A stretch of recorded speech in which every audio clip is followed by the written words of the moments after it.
चलिए आइए दोस्तों, आज के क्लास को हम स्टार्ट करते हैं। आपका समय ना बर्बाद करते हुए ज़्यादा समय नहीं लेंगे।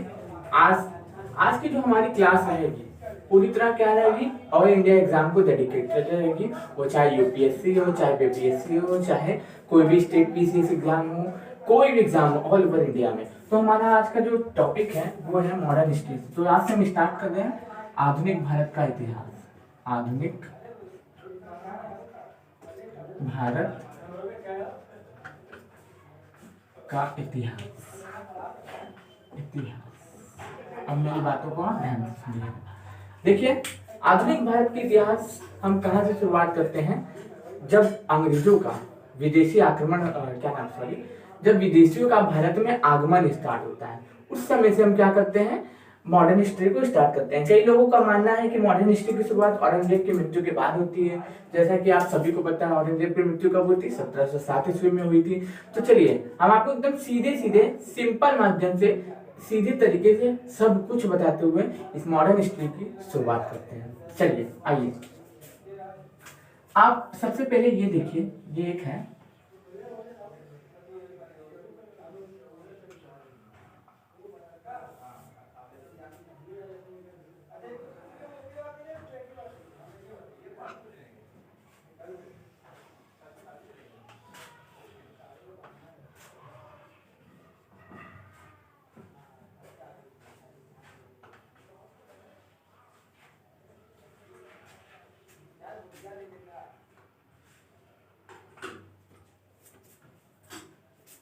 ये हमारा एक वर्ल्ड मैप है। ठीक, ये हमारा क्या है, एक वर्ल्ड मैप है।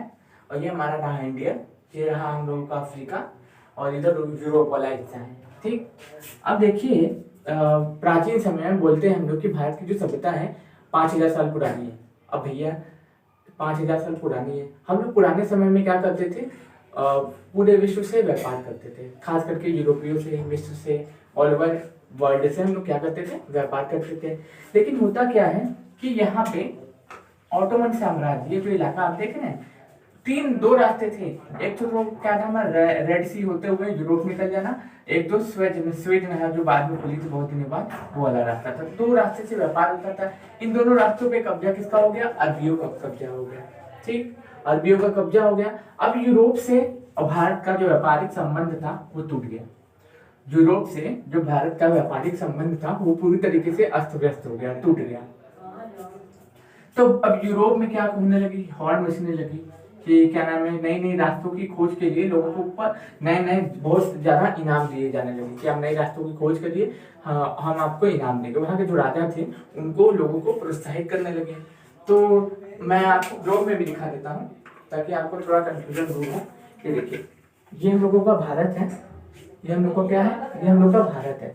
और ये देखते हैं आप, ये वाला जो हिस्सा देख रहे हैं, ये क्या है, ये जो रास्ता है मस्तक वाला इलाका है। ये क्या है, मस्तक वाला है, जो कतर होते हुए लैंड मार्क के माध्यम से यूरोप निकल जाता है। एक रास्ता क्या है, ये वाला जो अदन की खाड़ी वाला है, अदन की खाड़ी वाला है, जो स्वेज नहर से होते हुए, लाल सागर से होते हुए यूरोप निकल जाता है। दो रास्ता है, इन दोनों जगह पे कब्जा किसका हो गया था, अरबियों का कब्जा हो गया था। और भारत का जो व्यापार था, व्यापारिक संबंध था, इनसे यूरोपियों से टूट गया था। फिर 1492 में यूरोप में, जैसा कि मैंने आपको बताया कि हुड़ मची थी, 1492 में क्या होता है, 1492 में एक व्यक्ति है यूरोप से निकलता है, उसका नाम रहता है कोलंबस। हम नाम सुने होंगे, जिसने अमेरिका की खोज की थी। तो कोलंबस जो रहता है यहाँ से निकलता है। आप देखिए, ये जो है यूरोप वाला इलाका है, यहाँ से निकलता है और नाव के सहारे बहते बहते बहते बहते बहते बहते बहते वेस्ट में चला जाता है। तो खोज लेता है क्या, अमेरिका खोज लेता है। वो सफल तो हो नहीं पाता है भारत की खोज। कई बार तो थोड़ी देर के लिए कंफ्यूज होता है, क्योंकि अमेरिका के जो वेस्ट इंडीज पहुंचा था, वहाँ के लोग भी हमारे जैसा चेहरा वगैरह होता है, थोड़ा बहुत इसी तरह होता है। तो वहाँ पर पहुंच कर थोड़ा कंफ्यूज हो गया था। लेकिन फिर उसके बाद 1498 में एक व्यक्ति निकलता है। 1498 में एक व्यक्ति निकलता है, उसका नाम रहता है क्या, वास्को डी गामा। वो समुद्र के किनारे, ये देखिए, ये यूरोप है, यहाँ से एकदम साइड साइड साइड साइड होते हुए होते हुए होते हुए होते हुए होते हुए केप ऑफ गुड होप आता है। केप ऑफ गुड होप आता है, ये अफ्रीका का जो तट है दक्षिण वाला एकदम, उसको क्या बोलते हैं, Cape of Good Hope. Cape of Good Hope यहाँ पहुंचता है। फिर यहाँ पे इसको एक नाविक मिलता है, उसका नाम रहता है अब्दुल माजिद। क्या नाम रहता है दोस्तों? उसका नाम रहता है अब्दुल मजीद। वो अब्दुल मजीद क्या करता है, इसको अफ्रीका के तट के साइड साइड साइड साइड किनारे किनारे किनारे किनारे कहाँ ले जाता है? केरल के तट पे ले जाता है। जो केरल था वहां पे उसे वो उसको कोच्चि बोलते थे, तो उसको कोच्चि बोलते थे, तो वो कोच्चि के तट पे ले जाता है। कोच्चि के तट पे ले जाता है तो वहां पे इसकी एक मुलाकात होती है एक राजा से। अब वहां पर मुलाकात उसकी होती है किसकी? एक राजा से। वहां के राजा जो था उसका नाम क्या था? उसका नाम था जमोरियन। कौन था? जमोरियन। अब देखिए कहानी स्टार्ट करते हैं। सबसे पहले यूरोप से भारत में आने वाली पहली कंपनी कौन थी? सीधा सा क्वेश्चन, फिर इस पे आते हैं हम लोग। यूरोप से भारत में आने वाली प्रथम कंपनी कौन सी थी? तो पुर्तगाल ईस्ट इंडिया कंपनी थी, ठीक। फिर डच थी, फिर अंग्रेज थे, फिर फ्रेंच थे, यानी कि फ्रांस, ठीक। पहले पुर्तगाल, फिर डच, फिर अंग्रेज, फिर फ्रांस। अब देखिए हम लोग पुर्तगाल के बारे में पढ़ रहे हैं, ठीक। आज हम लोग पुर्तगाल के बारे में ही पढ़ेंगे। धीरे धीरे सबके बारे में पढ़ते हुए हम लोग क्या करेंगे? मॉडर्न हिस्ट्री को खत्म करेंगे, लेकिन ऐसा पढ़ेंगे कि दोबारा पढ़ने की जरूरत ना हो। इसको भी मूवी की तरह आप याद रखिएगा। अगर मूवी की तरह याद रखेंगे ना तो ये हमेशा याद रहेगा। अगर इसको रटने की कोशिश करेंगे तो कभी समझ नहीं पाएंगे, ठीक। तो मेरी आपसे विनती है और अनुरोध भी है कि आप क्या करिएगा, इसको मूवी की तरह याद करते हुए चलिएगा, जिससे आपको याद करने में इसे बहुत आसानी होगी, ठीक। एक सेकेंड, मैं थोड़ा लाइट का व्यवस्था देख लेता हूँ।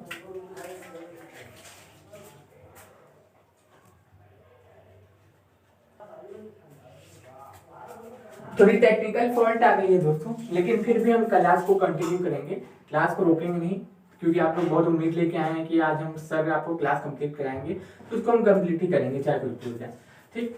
तो चलिए आइए स्टार्ट करते हैं।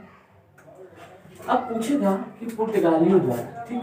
आपको जैसा कि मैंने बताया, यहाँ से एक व्यक्ति निकलता है, यहाँ से एक व्यक्ति निकलता है, ऐसे धीरे धीरे चलते चलते चलते चलते चलते चलते नाव के किनारे, नाव के साइड से यहाँ पड़ता है कहाँ? Cape of Good Hope. Cape of Good Hope पे इसको एक व्यक्ति मिलता है जिसका क्या नाम रहता है? अब्दुल मजीद। अब्दुल मजीद मजीद ये वास्को डी गामा को क्या करता है? Side side side side side side side side के पकड़ते पकड़ते पकड़ते पकड़ते कहाँ ले जाता है? केरल, यानी कि कोच्चि। कोच्चि ले जाता है। कहाँ ले जाता है? कोच्चि। कोच्चि। अब हम लोग बुक में पढ़ते हैं कि भारत के समुद्री मार्ग की खोज किसने की थी? वास्को डी गामा ने। हम लोग क्या पूछते हैं? भारत की खोज किसने की थी? तो दोस्तों आप एक शब्द का आप लोग सुधार लीजिएगा कि भारत की खोज कोई नहीं कर सकता। भारत की सभ्यता है 5000 साल पुरानी सभ्यता है, तो उसकी खोज कोई नहीं कर सकता। हाँ, भारत के समुद्री मार्ग की खोज, समुद्री मार्ग की खोज किसने की थी? वास्को डी गामा ने। वास्को डी गामा ने भारत के समुद्री मार्ग की खोज कब की थी? 1498 में। 1498 में किसने की थी? 1498 में किसने की थी? वास्को डी गामा ने की थी। याद रखिएगा दोस्तों कि 1498 में खोज किसने की थी भारत की? तो वास्को डी गामा ने। देखिए जब ये यहाँ पे आए थे ना, तो एक तरीके से ये समझिएगा एक प्राइवेट कंपनी थी। क्या थी ये? पुर्तगाल एक प्राइवेट कंपनी थी, सरकारी कंपनी नहीं थी। जो फ्रांस थी ना, वो सरकारी कंपनी थी। एक अंतर तो यही हो जाता है कि आपसे पूछेगा कि पुर्तगाल कौन सी कंपनी थी, प्राइवेट कंपनी थी, सरकारी कंपनी थी, या दोनों के मिक्सअप की बनी कंपनी थी? तो क्या थी? पुर्तगाली जो कंपनी थी पूरी तरीके से क्या थी? प्राइवेट कंपनी थी। क्या थी? प्राइवेट कंपनी थी, वो निजी कंपनी थी। अब देखिए 1498 में पहुंच गया, ठीक है, मैं इसको रफ कर देता हूँ। और उसने क्या की? भारत के समुद्री मार्ग की खोज कर ली। कब? 1498 में। अब इसके बाद देखिए क्या होता है दोस्तों, इसके बाद की कहानी आपको मैं बताता हूँ। बहुत मजा आएगा, आप पढ़ेंगे मूवी की तरह देखते हुए चलेंगे, आपको बहुत मजा आएगा। लेकिन आप इसको रटने की कोशिश करेंगे बहुत मुश्किल हो जाएगी, ठीक है, समझने में और याद करने में भी। तो चलिए आगे बढ़ते हैं। देखिए यहाँ पे राजा कौन था? यहाँ पे जमोरियन राजा था। जमोरियन राजा था। कहाँ का? कोच्चि का। कोच्चि का राजा कौन था उस समय? जमोरियन था, ठीक। अब इसने वास्को डी गामा का, ये जो वास्को डी गामा आए थे, वास्को डी गामा, ये जो वास्को डी गामा भारत आए थे, इनका बहुत स्वागत किया, बहुत सम्मान दिया, बहुत इनकी रिस्पेक्ट किया। और फिर उसके बाद क्या हुआ दोस्तों? इनका सम्मान किया, बहुत रिस्पेक्ट किया और बहुत इज्जत दी, और इनको कुछ सामान दिए, जो कुछ सामान दिए, मान लीजिए कुछ सामान दिए, मसाला वसाला ढेर सारा दिए, और वो यूरोप लेके गए। ठीक, अब यूरोप लेके गए तो यूरोप में उसने कितने दामों में बेचा? 60 गुना दामों में बेचा। इनको ढेर सारा मसाला वसाला सामान फ्री में दे दिए। सब कौन दे दिए? ये जो जमहूरियत राजा थे, ये क्या किए? वास्को डी गामा को ढेर सारा सामान फ्री में दे दिए। फ्री में देने के बाद होता क्या है? फ्री में देने के बाद ये लेके जाते हैं सामान को ना, तो 60 गुना दामों में यूरोप में बेचते हैं। 60 गुना दाम में लोग अचंभा हो जाते हैं, अरे राम 60 गुना दाम, ऐसा कैसे हो गया? लोग कंफ्यूज हो जाते हैं, अरे राम ने बहुत ज्यादा पैसा कमा लिया। एक सेकंड दोस्तों,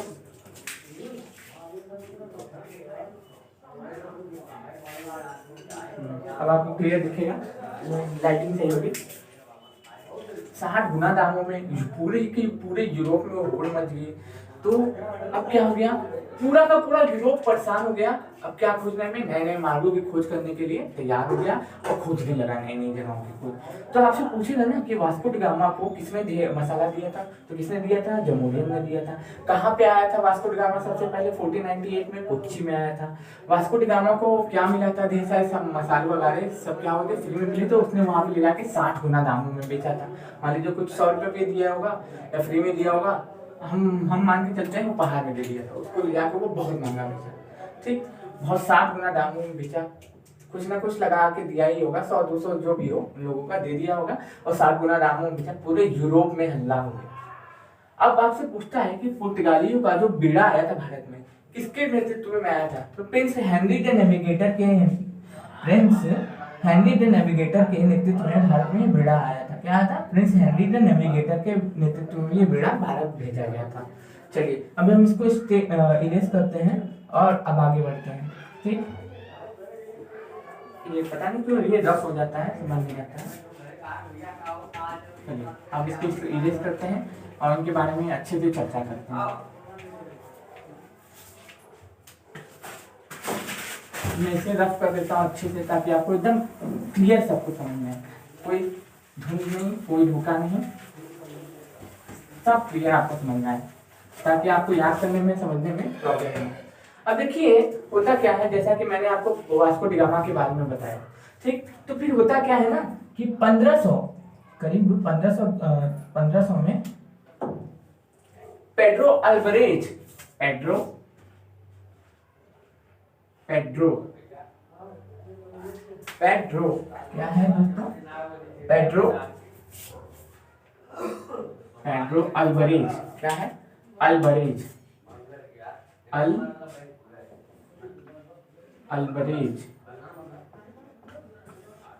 पेड्रो अल्वारेज के नेतृत्व में 13 जहाजी बेड़े के साथ भारत आया। ये पेड्रो अल्वारेज भी 13 जहाजी बेड़े के साथ भारत आया। 1500 में पूछेगा कि कौन भारत आया, तो आप क्या बोलेंगे कि 1500 में पेड्रो अल्वारेज के नेतृत्व में एक जहाजी बेड़ा फिर भारत आया। अब देखिए ये जहाजी बेड़ा भारत आया, किसके नेतृत्व में आया था? पेड्रो अल्वारेज के नेतृत्व में 13 जहाजी बेड़ा कहाँ से आया था? पुर्तगाल से आया था। ये भी याद रखिएगा दोस्तों, क्वेश्चन क्या पूछेगा आपसे, कहाँ से आया था? पुर्तगाल से आया था। पुर्तगाल से पेड्रो अल्वारेज के नेतृत्व में एक 13 जहाजी बेड़ा है। फिर 1502 में वास्को डी गामा आता है। कब? 1502 में वास्को डी गामा आता है। वास्को डी गामा 1502 में फिर वास्को डी गामा कहाँ आता है? भारत आता है। 1502 में वास्को डी गामा फिर भारत आता है। और एक और चीज मैं आपको बता दूं, जहाँ अब बात चली रही है तो बता ही देता हूँ कि वास्को डी गामा कुल 3 बार भारत आया था। ठीक, 3 बार। पहला कब आया था? 1908 में, दूसरी बार 1502 में, तीसरी बार आया था 1524 में। 1524 में भारत आया था। इस समय ये क्या बन के आया था? इस समय बन के आया था गवर्नर या वायसराय, जो भी बोला करते थे। तो कुल 3 बार भारत आया था वास्को डी गामा। क्वेश्चन आपसे क्या बनेगा कि वास्को डी गामा भारत कितनी बार आया था? तो आप लोग क्या बोलेंगे दोस्तों कि वास्को डी गामा टोटल 3 बार भारत आया था। कितनी बार भारत आया था? टोटल 3 बार भारत आया था। और 3 बार भारत आया था और तीसरी बार यहीं पे इसकी मृत्यु हो गई थी। मृत्यु यहीं पे हुई थी। तीसरी बार भारत से वापस जा नहीं पाया। क्या हो गया? तीसरी बार इसकी मृत्यु हो गई। वास्को डी गामा की कहाँ पे समाधि है इसकी? कोच्चि में। याद रखिएगा, कोच्चि में ही इसकी समाधि है वास्को डी गामा की। अब हम लोग अपने मेन मुद्दे पे आते हैं। जो जहाँ से कहानी को हम लोगों को अच्छे से स्टार्ट करना है। चलिए अब मैं इसको रफ करता हूँ और हमारी जो कहानी है वो स्टार्ट करता हूँ, जो अब हमारे लिए जो काम की बातें स्टार्ट होंगी। हालांकि सभी चीज काम की बातें हैं, जब तक आपको बेसिक नॉलेज नहीं रहेगी आप कोई एग्जाम क्लियर नहीं कर सकते हैं। आप लिख के ले लीजिए, मैं अभी 2 साल से पढ़ाई कर रहा हूँ, मैंने भी कुछ गलतियाँ की, इसलिए मैं आज आपको क्या नाम है अच्छे से बता पा रहा हूँ। जो गलतियाँ करता है वही बता पाता है। मैं अपने बारे में थोड़ा बता दूँ। 2019 में मैंने क्या किया था, छत्तीसगढ़ पीसीएस क्वालिफाई किया था, बीपीएससी क्वालिफाई किया था। 2020 में मैंने यूपीएससी क्वालिफाई किया था और मैंने छत्तीसगढ़ का मेंस भी दिया है। तो मैं जानता हूँ कि कहाँ गलतियाँ लोगों से होती हैं और कहाँ पे बच्चे गलतियाँ कर सकते हैं, कहाँ पे हमारे भाई बहन हमारे दोस्त गलतियाँ कर सकते हैं, इसलिए मैं आपको बता रहा हूँ। तो मेरी बातों को ध्यान से सुनते हुए आप इस चैप्टर को कंप्लीट करिए।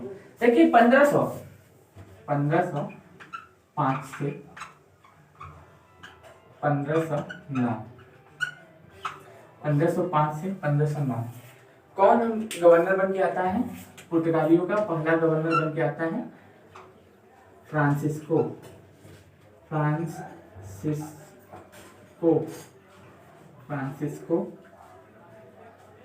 D France.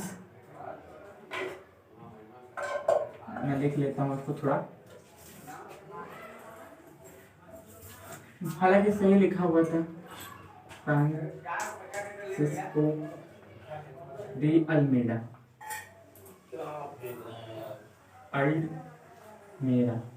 Almeida, Francisco de Almeida.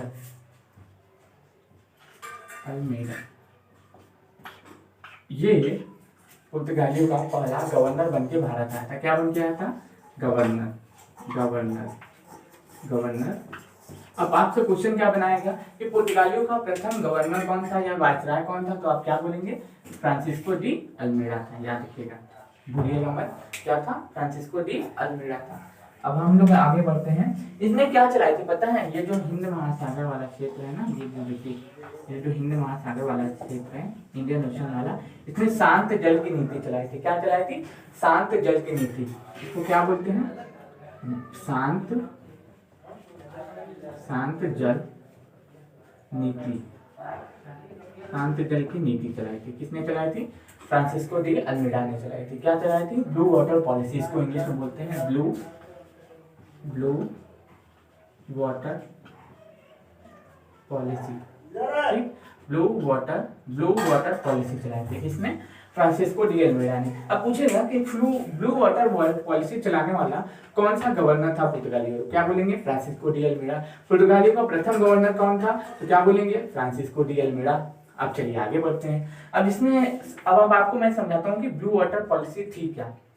अब देखिए, सबसे बड़ी बात, जिस समय ये भारत में आए थे, ठीक, अब मैं आपको बता देता हूँ कि जिस समय ये भारत में आए थे तो आपने सुना होगा कुछ 1498 में 1500 के आसपास क्या चल रहा था? लोधी वंश चल रहा था। आपसे पूछ सकता है इनके समकालीन कौन थे? तो कौन थे? लोधी वंश था। लोधी वंश। दिल्ली सल्तनत पे किसका राज था? लोधी वंश। अब उसमें बहलोल लोधी थे, इब्राहिम लोधी थे, सिकंदर लोधी थे। वो इससे मतलब नहीं है, आपसे समकालीन पूछेगा कि भारत में समकालीन उनके शासक कौन थे, तो क्या बोलेंगे? लोधी वंश थे, समकालीन थे। क्या थे? समकालीन।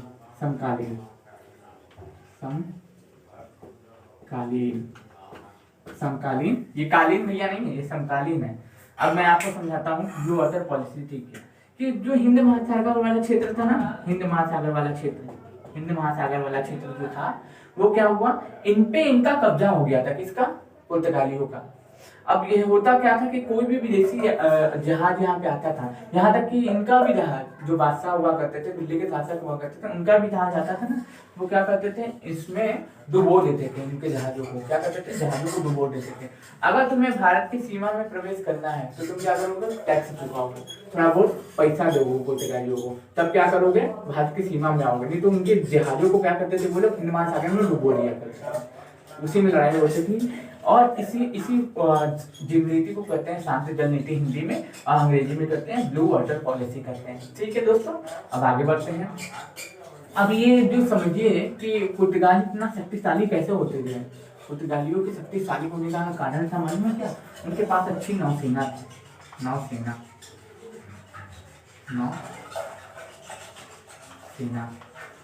अच्छी नौसेना का होना। उनके पास अच्छी नौसेना थी, इसलिए वो क्या हो रहे थे, कामयाब होते जा रहे थे, लगातार वो क्या रहे थे, बुलंदियों पे चढ़ रहे थे। अब देखिए मैं इसको आगे रेस करता हूँ और इसमें मैंने जितना मैंने आपको बता दिया उतना ही है। और फिर मैं आता हूँ अलबुकर्क से।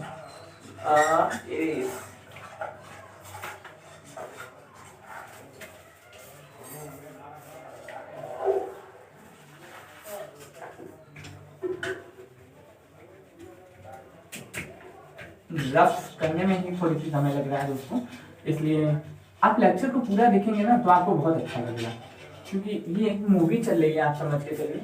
एक मूवी को आप देख रहे हैं, एक मूवी के द्वारा आपको कितनी नॉलेज मिलेगी आप स्वयं नहीं जानते, क्योंकि आप सभी जानते हैं अगर हिस्ट्री आप पढ़ते हैं, Asian history, medieval history, modern history, तो सबसे ज्यादा अगर क्वेश्चन किसी सब्जेक्ट से बनते हैं तो वो मॉडर्न हिस्ट्री से बनते हैं। किससे बनते हैं? मॉडर्न हिस्ट्री से बनते हैं। तो अगर इस सब्जेक्ट को, इस लेक्चर को आई होप आप पूरा देखेंगे, अगर आप पूरा देखेंगे आपके जरूर ये काम आएगा।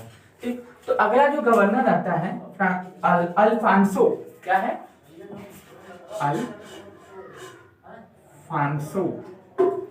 अल्फांसो दी अलबुकर्क।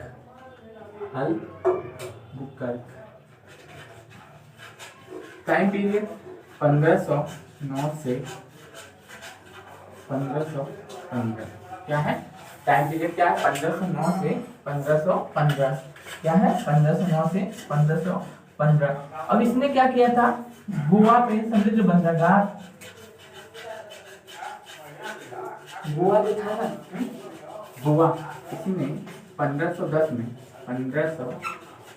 में गोवा को जीता। किसको जीता था? गोवा को। 1510 में इसने गोवा को जीत लिया, जो एक समुद्र बंदरगाह था। 1510 में गोवा जीता। 1510 में क्या जीता इसने? गोवा जीता। 1510 में इसने गोवा जीता। किससे? यूसुफ आदिल शाह से 1510 में इसने गोवा जीता, जो क्या था? एक बंदरगाह वाला क्षेत्र था। क्या था? बंदरगाह था। बंदरगाह क्यों इम्पोर्टेंट है? समुद्री मार्ग से व्यापार करना है ना आपको, समुद्री मार्ग से व्यापार करना है। समुद्री मार्ग के द्वारा एक देश से दूसरे देश का निर्यात किया जाता है, और समुद्री मार्ग जो क्या करता है, वो खनिज का संसाधन होता है, खनिज स्रोत वहाँ पाया जाता है। इसने क्या किया था? इसने 1510 में गोवा को जीत लिया। अब आगे क्या करता है ये महाशय? अब ये क्या करता है? 1511 में मलक्का पे कब्जा कर लेता है। 1511 में मलक्का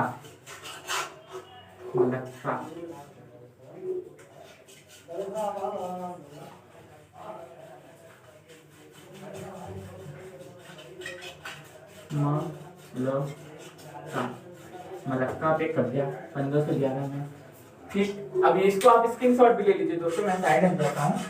और फिर 1515 में इसने क्या किया था? भारत की खाड़ी पे होमुज बंदरगाह पे भी कब्जा कर लिया था। 1515 में इसने क्या किया था? भारत की खाड़ी पे होमुज बंदरगाह पे, 1515 में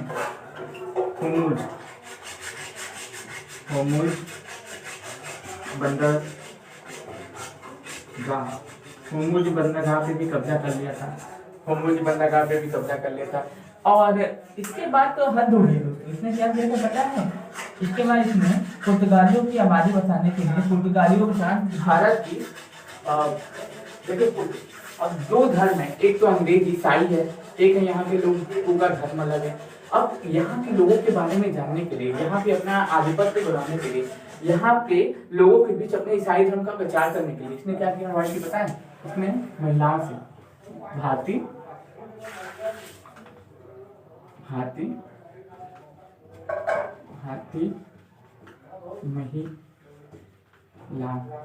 महिलाओं प्लस ईसाई क्या करने लगे? भारतीय महिलाओं का ईसाइयों के साथ विवाह करवाने लगे, अपने लोगों के साथ विवाह करवाने लगे, ताकि वो जो धर्म है, ईसाई धर्म है, वो तेजी से यहाँ पे फैलने लगे। और फिर इसने और एक काम किया था, जो कि आप बहुत बात सुनते हैं कि 1828 में क्या कहते हैं, राजा राम मोहन राय ने सती प्रथा का अंत किया था। लेकिन होता क्या है, सती प्रथा पे अंत की सती प्रथा पर रोक लगाने का प्रयास किया। इसने क्या किया था? सती प्रथा पे रोक लगाने का प्रयास किया था। एक तो इतना काम ये कर दिया है दोस्तों। अब ये देखिए 1510 में गोवा जीत लिया यूसुफ आदिल शाह से, 1511 में मलक्का पे कब्जा कर दिया, 1515 में होमुल बंदरगाह पे कब्जा कर लिया, सती प्रथा पे रोक लगाने का प्रयास किया। तो इसीलिए क्या बोलते हैं, पुर्तगालियों का वास्तविक संस्थापक इसी को बोलते हैं। देखिएगा, संस्थापक पूछेगा तो पुर्तगालियों का प्रथम गवर्नर कौन था? फ्रांसिस्को डी अल्मेडा था। लेकिन अगर पूछे कि वास्तविक संस्थापक, रियल फाउंडर, वास्तविक संस्थापक तो वास्तविक संस्थापक जो था कौन था? फ्रांसिस्को डी अल्बुकर्क था। फ्रांसिस्को डी अल्बुकर्क क्या था? वास्तविक संस्थापक का। इसने क्या किया था? इसने रियल में, हकीकत में क्या किया था? इसने पुर्तगालियों का विस्तार किया था, पुर्तगालियों के वर्चस्व को बढ़ाया था, पुर्तगालियों का कब्जा बढ़ाया था, साम्राज्य का विस्तार करने लगा था ये। चलिए अब इसके बारे में आप स्क्रीनशॉट इसका ले लीजिए। मैं आगे बढ़ता हूँ इसको देख के, ताकि आपको कोई प्रॉब्लम ना हो। साइड एग्जाम आप स्क्रीनशॉट ले सकते हैं। चलिए अभी हम लोग पढ़ किसके बारे में रहे हैं? पुर्तगालियों के बारे में रहे हैं। आप सोच रहे होंगे कि पुर्तगालियों के बारे में पढ़ रहे हैं, डच, अंग्रेज, फ्रेंच, ये सभी कुछ लिखे हुए हैं। तो मैं इसलिए लिखा हुआ हूँ ना, ताकि आपको ये दिखता रहे कि ये टॉपिक यहीं से कंटिन्यू किया जाएगा, और कोई बात नहीं। ठीक, ये इसमें रफ हो गया है थोड़ा।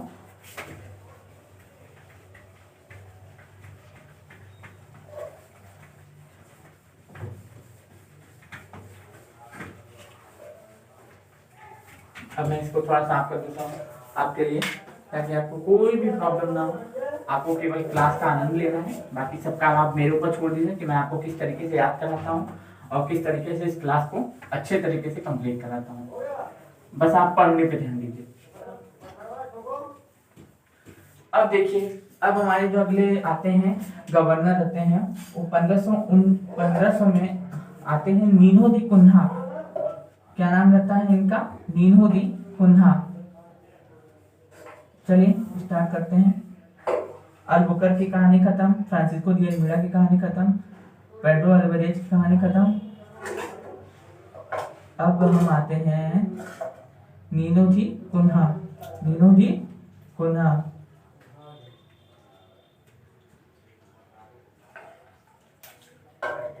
अल्बुकर्क के बाद दूसरा पुर्तगाली गवर्नर क्या है? नीनो दी कुन्हा। मैं इंपॉर्टेंट पे आता हूँ। नीनो दी कुन्हा। ये नीनो दी कुन्हा ने कुछ काम किया था। क्या किया था? आइए देखते हैं। चलिए, अल्बुकर्क के पहला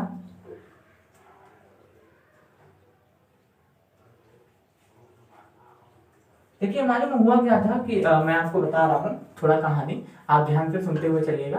कैमरे की फॉल्ट होगी तो शायद मैं ना दिखाऊँ, थोड़ा आज कैमरा हम लोग का महाशय काम नहीं कर रहे हैं। तो चलिए स्टार्ट करते हैं। कि मुगल सम्राट, जो हमारे मुगल सम्राट हुमायूं थे, गुजरात और क्या नाम है, मुगल सम्राट हुमायूं और गुजरात के बादशाह बहादुर शाह जो था, उनके बीच संघर्ष का फायदा उठाकर इसने क्या किया था मालूम है? 1534-35 में द्वीप पे अधिकार कर लिया था। क्या कर लिया था? 1534 से 35, 1534 से 35 में द्वीप पर कब्जा कर लिया था। द्वीप पर अधिकार कर लिया था किसने? नीनो दी कुन्हा ने कब्जा कर लिया था फायदा उठा के। ठीक, तो इसके बाद होता क्या है, इसने 1530 में मुख्य केंद्र कोची को बनाया।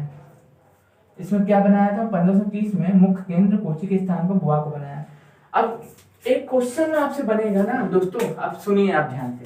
इसने गोवा को क्या बनाया? राजधानी बनाया। राजधानी, इसने गोवा को क्या बनाया था? राजधानी बनाया था। अब देखिए, गोवा को जीता कौन था? फ्रांसिस्को डी अल्मेडा जीता। ठीक, अब या फिर आप क्या बोलेंगे, गोवा पे कब्जा किसने किया था? अब एक बार रिपीट करते हैं कि गोवा पे कब्जा किसने किया था। ठीक, गोवा पे कब्जा किसने किया था? अल्बुकर्क ने। लेकिन गोवा को याद रखिए, गोवा को राजधानी कौन बनाया था? तो नीनो दी कुन्हा बनाया था। क्या बनाया था?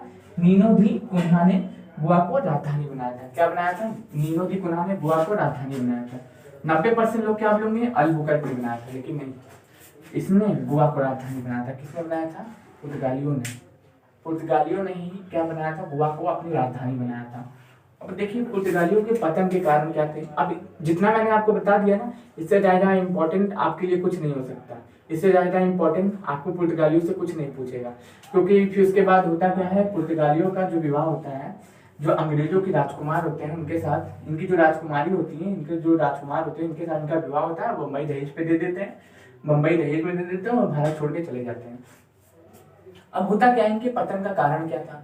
ठीक, पतन के कारण क्वेश्चन यही बनेगा कि पतन के कारण, पतन के कारण क्या थे? पहला डचों का प्रवेश, या फिर बोल सकते हैं अन्य यूरोपीय कंपनियों का भारत में आगमन। अन्य यूरोपीय कंपनियों का भारत में आगमन। ईसाई धर्म का प्रसार करना, ईसाई धर्म का प्रचार करना। दूसरा क्या? भारतीय मामलों में हस्तक्षेप करना, भारतीय संस्कृति में हस्तक्षेप करना। और यूरोपीय कंपनियों के बाद इनसे अच्छी क्या होना? नौसेना होना। नौसेना का होना क्या हुआ? यूरोपियों के पतन का कारण बना। किसके? पुर्तगालियों के पतन का कारण बना। अब इसमें मेरे हिसाब से तो आपको बताने के लिए कुछ नहीं है। देखिए अल्मेडा,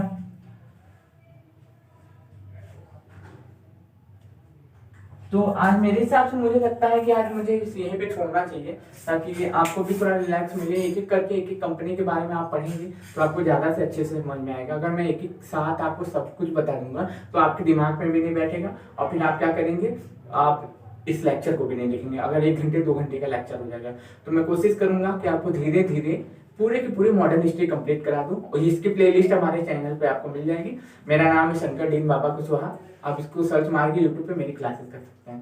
तो आई होप आपको ये लेक्चर पसंद आया होगा। पतन के कारण मैं एक बार फिर से गिना देता हूँ। यूरोपीय कंपनी का आगमन, ईसाई धर्म का प्रचार प्रसार करना, भारतीय संस्कृति में हस्तक्षेप करना, और दूसरी विदेशी कंपनियों के पास अच्छी नौसेना का हो जाना, और कार्टे सिस्टम का होना। इसके कारण क्या हुआ? पुर्तगालियों का पतन हुआ। ठीक, पुर्तगालियों ने प्रथम फैक्ट्री कहाँ खोली, ये मैंने आपको नहीं बताया, अब याद रखिएगा। पुर्तगालियों की प्रथम फैक्ट्री कोचीन में खुली थी। कब खुली थी? 1503 में। ये तो मोस्ट इंपॉर्टेंट है। पुर्तगालियों का भारत में आगमन कब हुआ? 1498 में। 1498 में क्या हुआ? भारत में आया प्रथम फैक्ट्री।